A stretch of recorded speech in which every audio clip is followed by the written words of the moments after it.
Hinihiling ko ngayon na buong katapatan yung ipapahayag ang inyong damdamin sa isa't isa. Maria Josep, bukal ba sa iyong kalooban ang iyong pagparito upang makaisang dibdib si Paul na iyong pakamamahalin at paglilingkuran habang buhay? Opo, Father. Paul, bukal ba sa iyong kalooban ang iyong pagparito upang makaisang dibdib si Maria Josep na iyong pakamamahalin at paglilingkuran habang buhay? Opo, Father.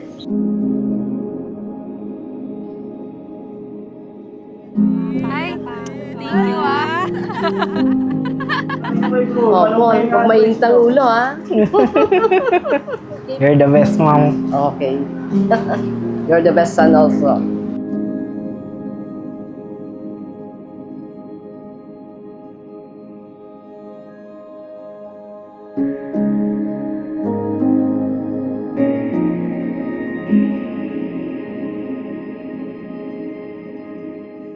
Paul, ikaw ay para kay Maria Josep. Maria Josep, ikaw ay para kay Paul. Yan ang kabuluhan ng buhay ngayon. Kayo ay para sa isa't isa. At eventually, pag kayo nagkaanak, ang tawag na sa inyo, pamilya.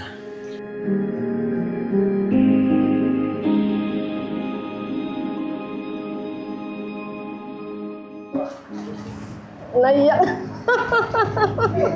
Don't cry.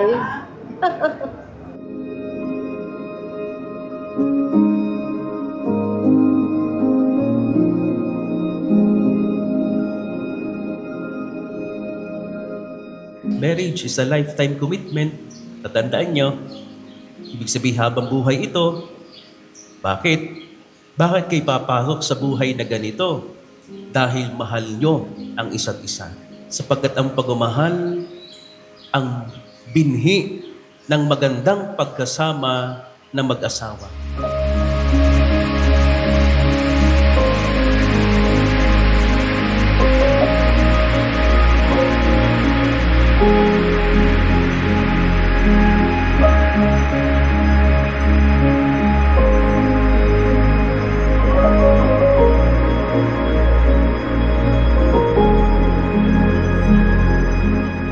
To my first and last boyfriend, my husband, my favorite kapikunan, my own version of Ninong Rai, to the love of my life, love, I thank God for this big milestone in our life.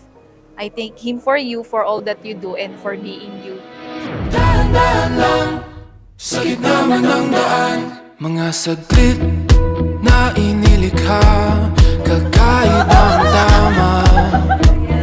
Ako lang to, guys. Nang sinag sa iyong kutis na kayo manggiyosan ba ako dinadala? Good morning. Bawat ngiting biglang nabura, iyong naipinta. Liwagan ng iyong tingin Ay, mag-appeal pala. saan man madala. Di pinapansin, ingay sa tabi, magulong kapaligiran, sa'yo lang ang tingin. Di pinapansin, ika'y paiikutin ng dahan-dahan lang, sa gitna man ng daan. Ngayon, hindi ko na ma-explain kung ano bang talagang nararamdaman ko ngayon. Kasi ito, haharap na kami ngayon kay Lord na manunumpa, harapan sa altar, sa harap ng pamilya at mga kaibigan namin.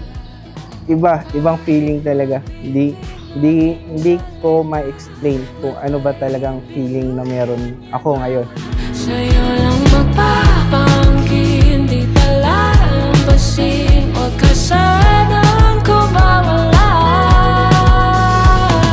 Di mawawala, di pinapansin, ingay sa tabi, magulong kapaligiran, sa'yo lang ang tingin. Di pinapansin, ako'y paiikutin ng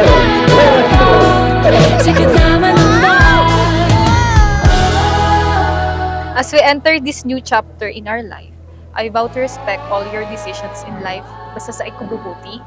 I vow to support and love you for the rest of my life. I vow to walk with you through all seasons of life. I vow to cherish the moments we share, be it through screens or in person, and to build a future where our love knows no boundaries. Sa gitna ng dilim, sa liwanag mo nakatingin, sa'yo nakatingin, sa'yo lang ang tingin.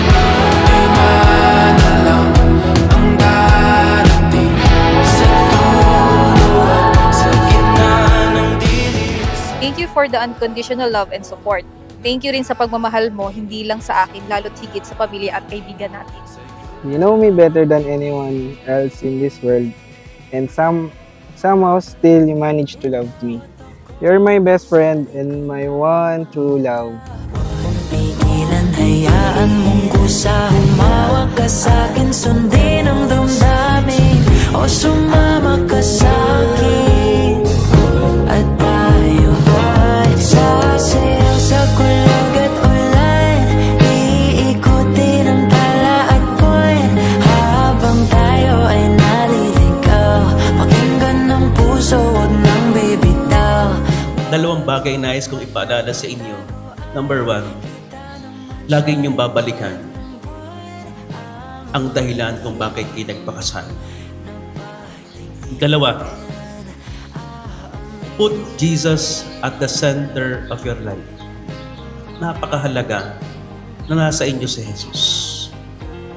Alam kong may kanya-kanya kayong kagalingan, may kanya-kanya kayong kakayanan, pero tatandaan nyo, ang bawat isa sa atin ay imperfectong tao. Pero tatandaan nyo, lahat ng kulang ay kayang punuan ng Diyos. Lahat ng wala ay kayang ibigay ng Diyos.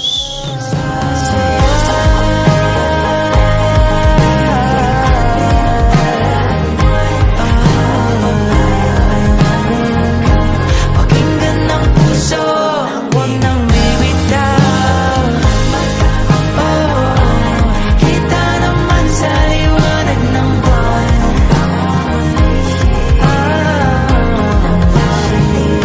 Kailan aminin? In God's perfect timing, the distance will be just a memory, and we can share every sunrise and sunset together. Kung ano man ang problema natin, malalagpasan natin yan. Promise, hindi kita iwanan. Ayun lang. I love you. Kita naman sa liwanag